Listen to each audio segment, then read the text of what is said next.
haven't actually watched this video back since uploading it. I remember how it felt, but I don't remember exactly what I said. What I do remember is a lot of people disagreed with me.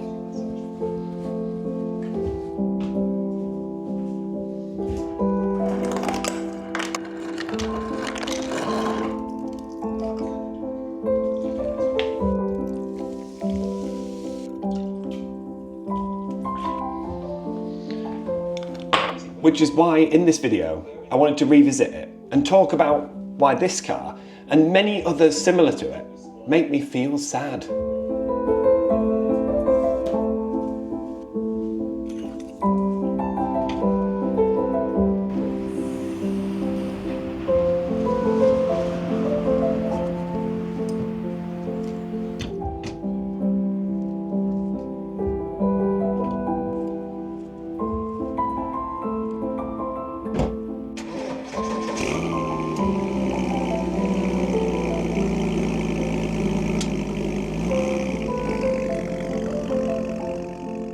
Now, I'm not here to complain and say the Geely was a terrible car because it didn't work.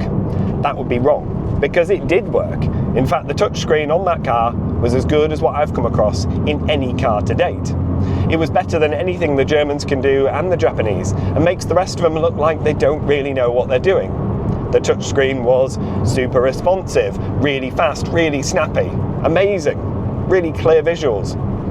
The issue I have with it is not specifically just for the Geely, but it's for all these generic Chinese brands that we've got at the moment. One massive touchscreen in the middle of a dashboard of a car does not replace the buttons.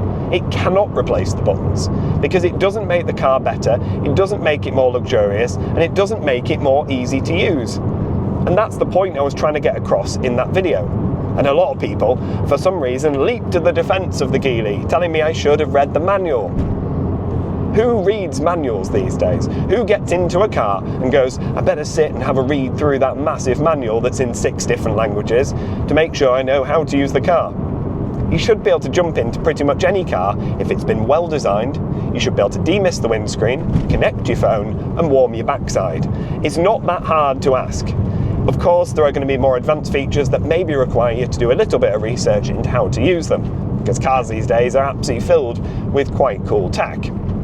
But the basic functionality should be easy to use. And that is where the Geely completely failed, in my opinion.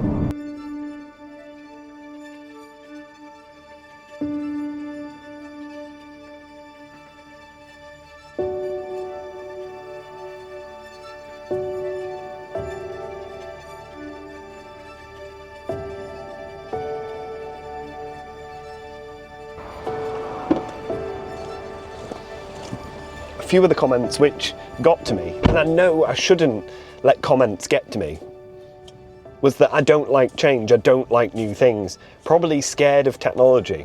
But that couldn't be further from the truth. I have all the latest camera gear, as you'll have seen in my videos, and it's made by DJI, which is Chinese. I like Apple CarPlay, I've got a Range Rover plug-in hybrid. I like modern stuff, I like new things, I like things to progress. ABS saved lives. Radar-guided cruise control made it easier to sit on the M25. But when safety systems don't necessarily help you, they interfere. That is when I have an issue with them. And one of the main things I mentioned in the video was about the safety features. The fact the car wanted to avoid things, not go over the white line, not do this, not do that. It didn't even know what speed it was. It wasn't helpful, it was distracting. And when things are distracting, you can hardly call them safety systems. Modern cars do so many things brilliantly. They're quiet, smooth, efficient, incredibly capable machines. For most journeys, they're probably better than anything else we've ever had. But driving was never about capability. It was about interaction.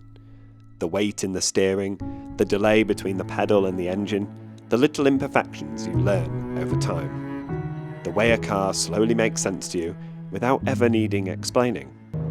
Some cars remove effort, others reward attention. Neither are wrong, they're just built for different reasons. Electric cars, like that Geely, they solve transport. But for some of us, the journey was never a problem that needed solving.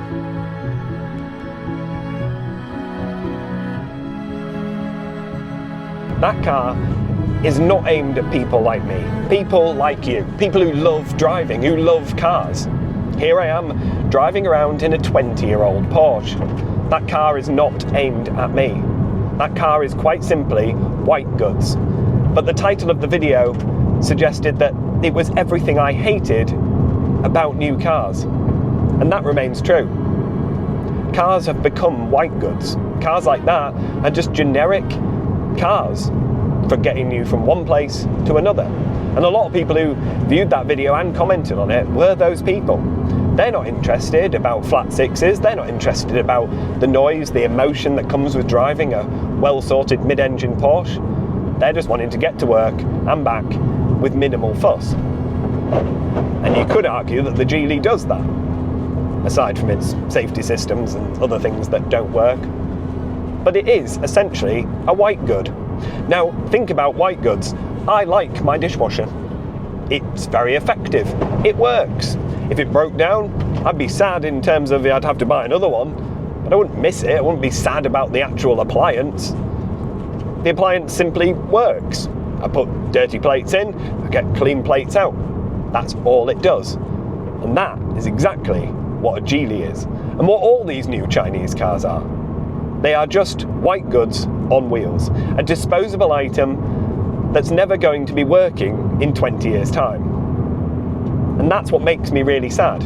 I brought the Porsche out today to make this video, but also just an excuse to get out in this rare bit of sunshine we have. Take it out and hammer it along these roads we've got. Get it dirty for the sake of driving. Burning petrol, listening to that flat six. Everything that I love about cars is encapsulated by this car. And it is not by any electric car I've driven so far.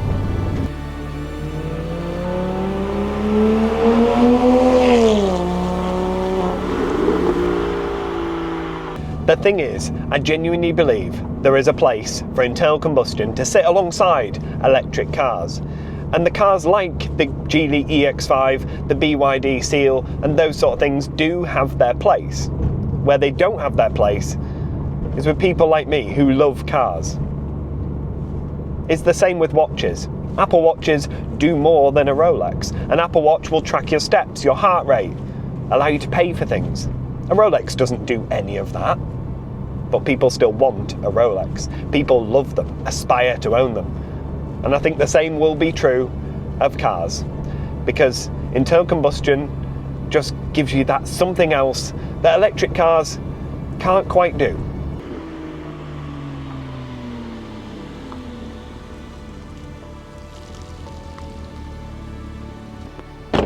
I didn't hate that car because it was a bad car. I hated it because it showed me what cars are becoming. And maybe that's fine for some people. But for me, I just need a reason to go for a drive. And that is where cars like this come in. Thank you so much for watching, and I'll see you next time. Bye.